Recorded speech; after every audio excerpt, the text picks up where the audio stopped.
we witness how much harm drugs can do to a person's life. In the realm of undefeated fighters, it's not to say that this applies to all, but upon facing their first defeat, many lose their self-confidence and struggle to accept their losses, often seeking excuses or reasons for their downfall. There have even been instances where a fighter claimed their loss was due to the outfit they wore, which is to say, sometimes the reasons given can be far-fetched.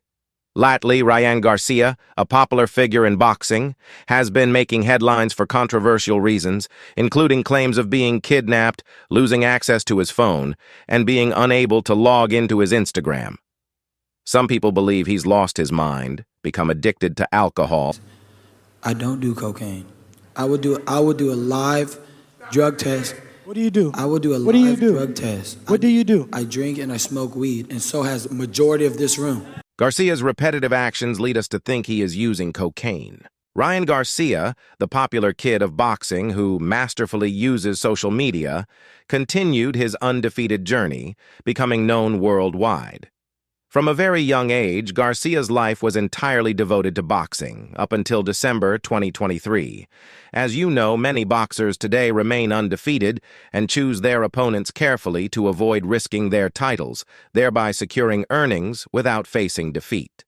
Like Ryan Garcia, Gervonta Davis is another undefeated boxer who emerged from Baltimore under the tutelage of Floyd Mayweather, and people viewed Gervonta as the future face of boxing.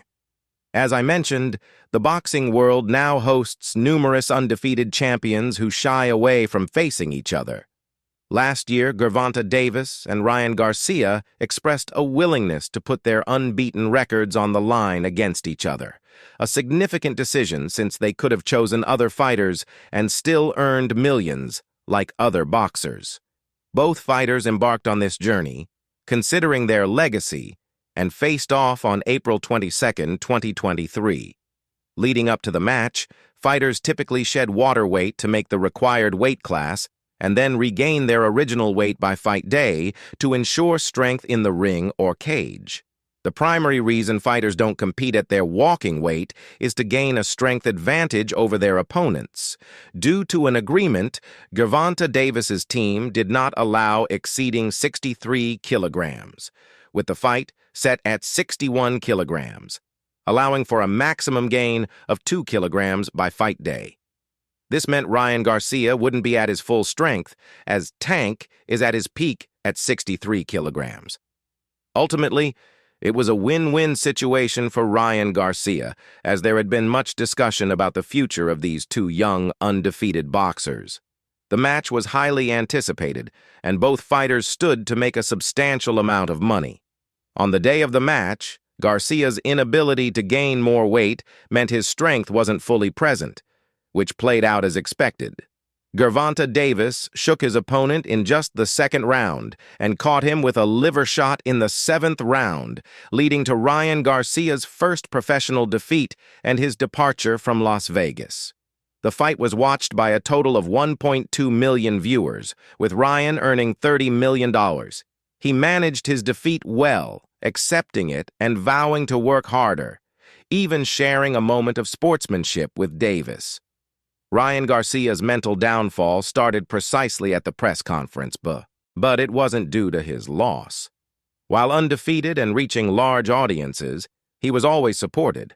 But after his first loss, Ryan Garcia was left alone, gradually distancing from the boxer. In December 2023, a match between Ryan Garcia and the Mexican Oscar Duarte was arranged.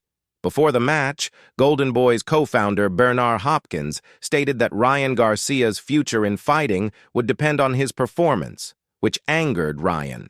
He insisted that only he, his team, and his coaches could make that decision. Despite all the negativity, Ryan Garcia made a remarkable comeback after his defeat, knocking out his opponent Oscar Duarte in the 8th round and completely turning things around. People began to think Ryan Garcia was returning to his former glory and supported him, but their thoughts were entirely wrong. About a month ago, Ryan appeared on a podcast where his voice was no longer as lively as before. It was hoarse and unclear.